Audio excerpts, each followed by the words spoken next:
Last time, in episode 11, we prepped our head with new valves and springs and set valve lash.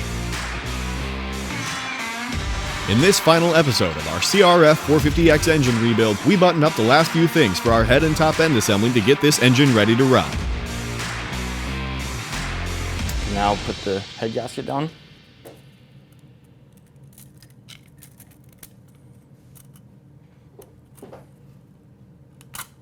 And then we can get the cylinder head and drop that down and get that torqued on.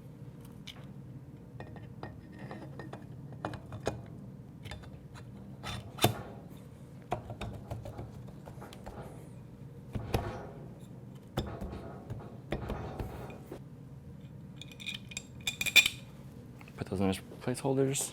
Then we can get then we can grab the hardware, the nuts and washers that are for the head studs.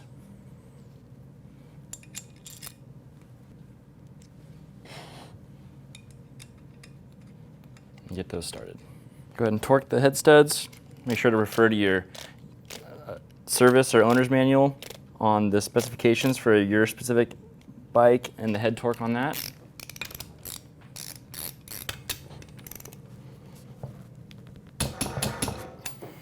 All right, so now we can go ahead and drop the cam tower back on. Be careful not to lose the lifter buckets or the shims. Go ahead and put the shims back in back under the valves, and then drop the cam tower assembly on. Then go ahead and torque the cam tower hardware to the spec that your manual calls out. We'll actually install the ignition cover so that we can use the timing marks through the timing plugs that are on that ignition cover to properly time in the cam. And we'll grab the ignition cover gasket that's included in the complete bottom end gasket set. We'll go ahead and put the dowels that hold the cover on into the cases. I'll use a little bit of silicone just at the rubber plug where the wires come out of the ignition, and it just gives a little more security for any seals that could happen or weeping that could happen around that rubber plug. And then being careful with the snout where it has to drive into the seal that is mounted inside this cover. I just want to make sure that you drop this ignition cover on to the cases as square and straight and smooth as possible.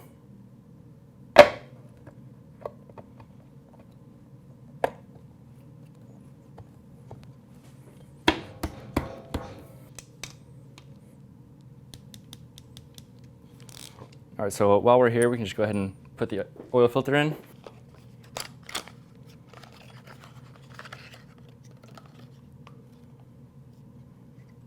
Add just a little bit of oil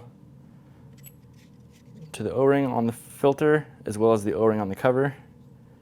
And we can go ahead and install this. And we'll install it into the ignition cover. And then I like to rotate that cover just a little bit, just so it doesn't have a chance to tear the O-ring. And while you're pushing on the cover and the spring, just run the hardware in just so it doesn't have a chance to fight against the spring. All right, so now that we have this cover on, we can use the timing cover plug here to be able to get a visual representation of where TDC for the crankshaft is. So go ahead and use the magnet, pull the cam chain back up.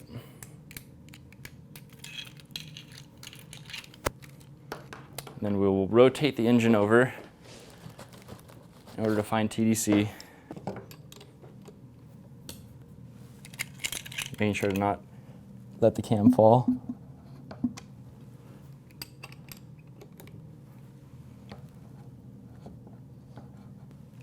Then lining up the notch on the cover with the second mark, which indicates TDC. So then from here, we'll go ahead and install the cam chain gear onto the cam. All right, so now that the cam gear is on the cam and the timing mark down here on the ignition cover points to the second line, which indicates the TDC mark. The first mark being the fire mark, which is 10 degrees before TDC, and then your T mark, which is going to be your top dead center, And then you'll want to reference the 2 dashes that are machined into the face of the cam gear with the arrows that are on the back of the cam tower. So then you'll want to look from this direction and just line up, make sure that those lines are properly lined up and everything is in time. Add a little bit of Loctite to the cam gear hardware. So now that the cam gear is all tight and the automatic decomp assembly seems to be working properly, but before we can put those covers on, we're going to go ahead and install the cam chain tensioner.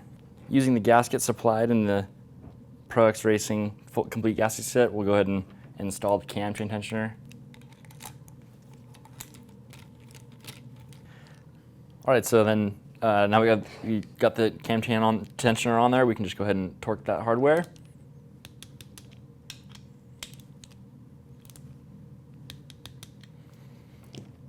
And then we can release the cam chain tensioner.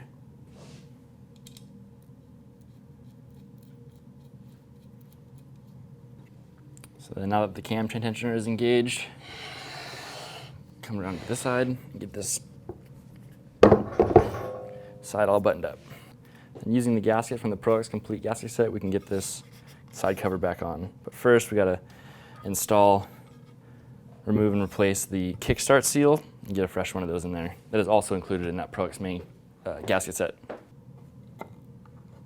Install the new one and then install a new O-ring on the coolant passage seal or tube.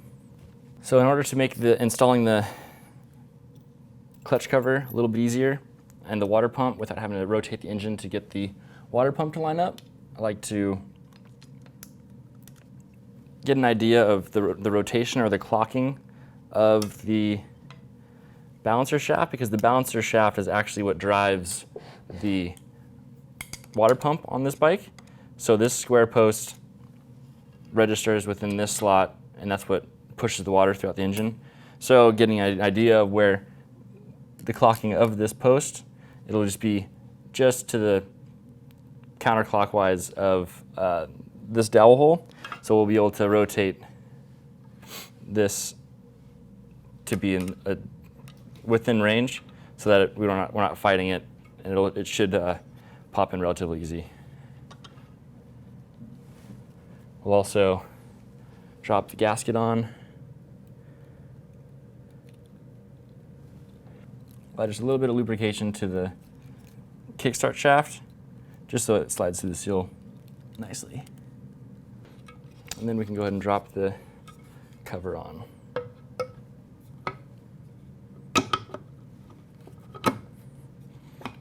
And because we clocked that water pump, it fell right onto the slot, so you're not having to fight the case in order to get that to line up. We're going to start running the hardware in, get a couple threads on each one.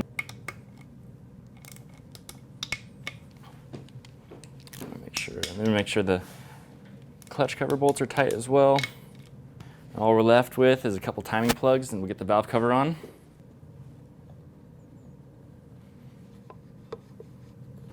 Make sure where the spark plug tube enters the cylinder head, that seal slides in nicely and doesn't bind up or cause any issues. Also have just the one more timing plug to reinstall that we use to check the cam timing on. And we can just install these last few bolts to get the valve cover on, and we'll be done. Now once you have the hardware in, you just want to make sure that the O-ring isn't pushing out anywhere and that it's registered in its slot inside the valve cover, and you're not going to crush it or cut it or pinch it with tightening the hardware. Go ahead and put the engine oil drain plug in, and we'll just screw the dipstick in. Well, there you have it. That's our 2015 CRF450X rebuild, top to bottom, using ProX Racing parts components, including main bearings, seals, complete gasket set, clutch pack, piston, and valves, getting this thing ready to hit the trail again. If you guys want to see any more in-depth tech info, head over to the blog and you can check it out there. Well, see you guys later.